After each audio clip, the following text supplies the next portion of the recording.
ফ্যাসিস্টদের বিচার এই বাংলার মাটিতে হবে, সে যেই হোক না কেন। আইন শৃঙ্খলার পরিবেশ ধীরে ধীরে কিন্তু ফিরে আসছে এবং সেনাবাহিনীকে ম্যাজিস্ট্রেসি ক্ষমতা দেওয়া হয়েছে যাতে এই কার্যক্রমগুলো দ্রুত হয় এবং সারা দেশে যে মামলাগুলো রয়েছে অনেকগুলো মামলাই আসলে আবার গ্রহণযোগ্যও নয়। আমরা সেক্ষেত্রে আহ্বান জানিয়েছি যে সুনির্দিষ্ট অভিযোগের ভিত্তিতে যাতে মামলাগুলো করা হয় এবং সেই মামলার ভিত্তিতে যাতে পুলিশ এবং প্রশাসন দ্রুত ব্যবস্থা নেয় এবং তাদেরকে গ্রেফতার করা হয়। আমাদের তো 6টি সংস্কার কমিশন হয়েছে, এই কমিশনগুলো গতকাল বৈঠকও হয়েছে। অক্টোবর মাস থেকেই এইটার কার্যক্রম শুরু হবে এবং পাশাপাশি আরও কিছু যেমন শিক্ষা এবং গণমাধ্যম সহ আরও কিছু সংস্কার কমিশনের পরিকল্পনা রয়েছে।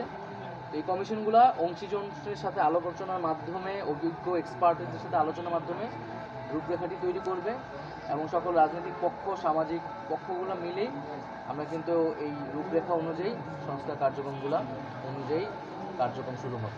অভ্যুত্থানের খুব পরেই আসলে তাড়াতাড়ি আসলে এত বড় একটা দুর্যোগ আমাদের দেশে আসছে, কিন্তু আমরা দেখছি যে এই দুর্যোগে আসলে বাংলাদেশের মানুষ যেইভাবে জনগণের পক্ষ থেকে সহযোগিতা করেছে এবং সবাই, ছাত্ররা সহ যে সবাই এই বন্যার জন্য একত্রে কাঁধে কাঁধ মিলিয়ে পুলিশ প্রশাসনের সাথে মিলিয়ে কাজ করেছে, সেটা অভূতপূর্ব এবং এই ধারা অব্যাহত থাকবে।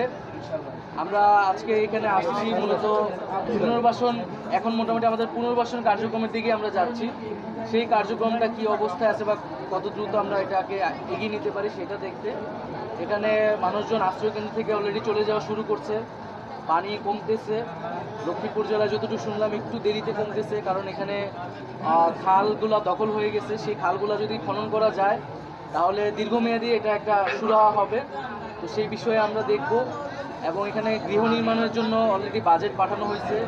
সেই বাজেট অনুযায়ী খুব দ্রুতই গৃহ নির্মাণ সহ তাদের যে স্বাস্থ্য, জনস্বাস্থ্যের বিষয়টাকে আমরা সর্বাধিক গুরুত্ব দিয়ে দেখতেছি এবং দীর্ঘমেয়াদী যে পুনর্বাসন, তাদের শিক্ষা, স্বাস্থ্য থেকে শুরু করে এই জনগোষ্ঠীকে সহায়তা করার জন্য সরকার সার্বিকভাবে কাজ করবে।